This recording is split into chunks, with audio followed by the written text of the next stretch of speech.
Ces changements étaient nécessaires pour garantir la retraite de chacun et pour produire plus de richesses pour notre nation. Car en effet, alors que le nombre de retraités augmente, que notre espérance de vie s'allonge, la réponse ne pouvait pas être, comme je l'ai beaucoup entendu, de ne rien faire. Car c'était alors laisser les déficits s'accumuler et notre dette augmenter pour les générations futures. Mais il est accompagné de mesures de justice, d'améliorations concrètes pour ceux qui ont eu des carrières longues, exercé des métiers les plus durs ou qui perçoivent des petites retraites. Pour autant, cette réforme est-elle acceptée? À l'évidence, non. Nous devons en tirer tous les enseignements.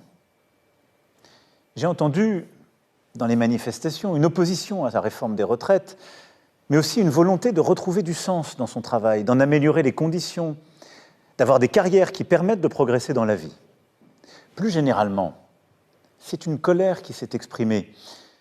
Colère face à un travail qui, pour trop de Français, ne permet plus de bien vivre, face à des prix qui montent, qu'il s'agisse du plein, des courses, de la cantine. Car malgré une mobilisation de l'État inédite en Europe, l'augmentation des prix pèse sur nos vies quotidiennes.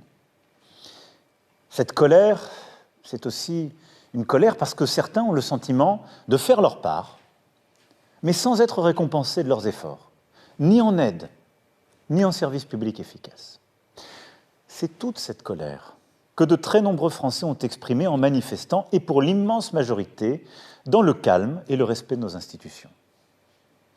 Personne, et surtout pas moi, ne peut rester sourd à cette revendication de justice sociale et de rénovation de notre vie démocratique, en particulier exprimée par notre jeunesse.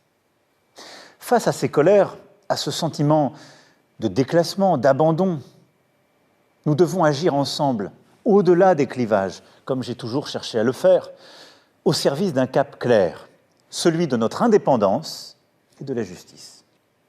Cette indépendance française et européenne est justement celle qui nous permettra d'obtenir plus de justice.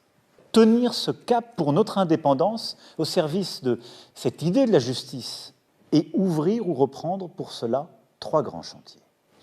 D'abord, le chantier du travail. Je veux désormais engager la réforme du lycée professionnel pour que le plus grand nombre de nos adolescents et de nos jeunes accèdent soit à des formations vraiment qualifiantes, soit à l'emploi. Nous redoublerons aussi d'efforts pour ramener vers le travail le plus de bénéficiaires du revenu de solidarité active, en les accompagnant mieux, de manière très concrète dans leur vie.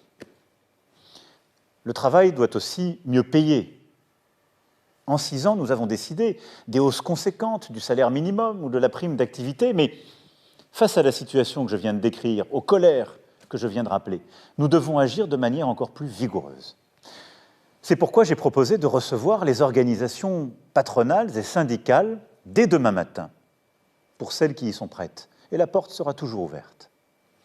Et cela afin d'ouvrir, sans aucune limite, sans aucun tabou, une série de négociations sur des sujets essentiels.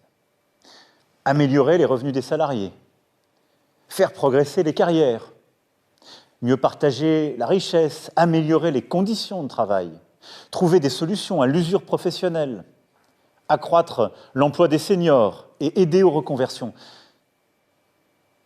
Ce nouveau pacte de la vie au travail sera construit dans les semaines et les mois qui viennent par le dialogue social et les accords très concrets au niveau national, mais aussi au plus près du terrain, que les organisations syndicales et patronales sauront trouver. Plus largement, c'est par la réindustrialisation que nous retrouverons notre force et que nous créerons des emplois mieux payés. Grâce à la planification écologique qui sera dévoilée d'ici l'été, nous irons vers un nouveau modèle productif et écologique dans l'agriculture, le bâtiment, l'économie circulaire, les transports, l'énergie et les technologies. Un cadre aussi avec lequel nous serons mieux parés face aux événements climatiques, comme la sécheresse estivale. Le deuxième chantier est celui de la justice et de l'ordre républicain et démocratique. L'état de droit est notre socle. Et il n'y a pas de liberté sans loi, ni sans sanction envers ceux qui transgressent le droit des autres. Dans ce but, nous continuerons à recruter plus de 10 000 magistrats et agents, continuerons d'améliorer le fonctionnement de notre justice, et nous sommes en train de créer 200 brigades de gendarmerie dans nos campagnes. Lutter contre toutes les formes de délinquance, contre toutes les fraudes, qu'elles soient sociales ou fiscales, sera aussi au cœur de l'action du gouvernement, avec des annonces fortes dès le début du mois de mai. Nous renforcerons aussi le contrôle de l'immigration illégale, tout en intégrant mieux ceux qui rejoignent notre pays. Rénover l'ordre républicain et démocratique signifie également que nous devons lutter contre le sentiment persistant que voter ne serait plus décidé. Je proposais à cet égard, en lien avec la présidente de l'Assemblée nationale, le président du Sénat, le président du Conseil économique, social et environnemental, des grandes pistes pour que le fonctionnement de nos institutions gagne en efficacité, mais aussi en participation citoyenne, comme nous venons d'ailleurs de le faire avec la Convention citoyenne sur la fin de vie. Le troisième chantier, enfin, est celui du progrès. Progrès pour mieux vivre. Je veux que chacun d'entre vous retrouve la certitude que nos enfants pourront bâtir une vie meilleure. Et ce sont nos services publics qui devront porter cette espérance, de la petite enfance au grand âge.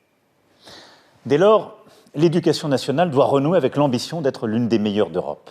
Dès la rentrée, notre école va changer à vue d'œil.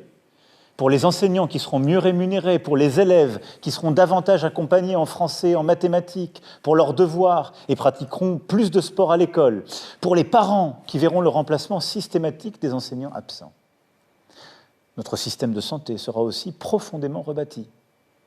Depuis 6 ans, 11 millions de Françaises et de Français ont pu bénéficier du reste à charge zéro pour leurs lunettes, leurs appareils auditifs ou leurs prothèses dentaires.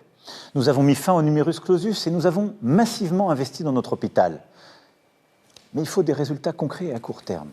D'ici la fin de cette année, 600 000 patients atteints de maladies chroniques qui n'ont pas de médecin traitant en disposeront. Et d'ici la fin de l'année prochaine, nous devrons avoir désengorgé tous nos services d'urgence. Et pour les quelques 10 millions d'entre vous qui vivez dans les quartiers les plus défavorisés, dans les zones rurales les plus en difficulté, dans nos territoires d'outre-mer, nous trouverons là encore des solutions concrètes pour améliorer la vie quotidienne. Mes chers compatriotes, ensemble nous avons fait face à l'épidémie, à de nombreuses crises depuis 6 ans, à tant de périls. À chaque fois, j'ai cherché à libérer les énergies, à protéger les plus faibles, à tenir l'unité du pays, avec le seul intérêt de la nation comme guide. C'est le même esprit de responsabilité qui doit nous animer. Au moment où nous avons à relever sans attendre les défis du changement climatique, du vieillissement, des désordres géopolitiques, des révolutions technologiques comme l'intelligence artificielle ou les algorithmes. Je sollicite toutes les forces d'action et de bonne volonté, nos maires, nos élus, nos forces politiques, nos syndicats, tous ensemble. Je compte mieux les associer en relançant dès le mois de mai des coalitions et alliances nouvelles sur les bases solides du Conseil national de la refondation, au plus près du terrain. Et chacun d'entre vous avait un rôle à jouer. Il nous faut moins de lois, moins de bureaucratie, plus de liberté, d'action, d'expérimentation, de pouvoir d'initiative à l'échelle de nos vies. Oui, c'est cet élan national auquel je crois. Et ces 3 chantiers prioritaires constituent la feuille de route du gouvernement que la Première ministre détaillera dès la semaine prochaine. Ces 3 chantiers doivent nous rassembler les principaux responsables de la nation, et je m'y impliquerai. Et le 14 juillet prochain doit nous permettre de faire un premier bilan. Nous avons devant nous 100 jours d'apaisement, d'unité, d'ambition et d'action au service de la France. C'est notre devoir. Et je vous fais confiance, je nous fais confiance pour y arriver.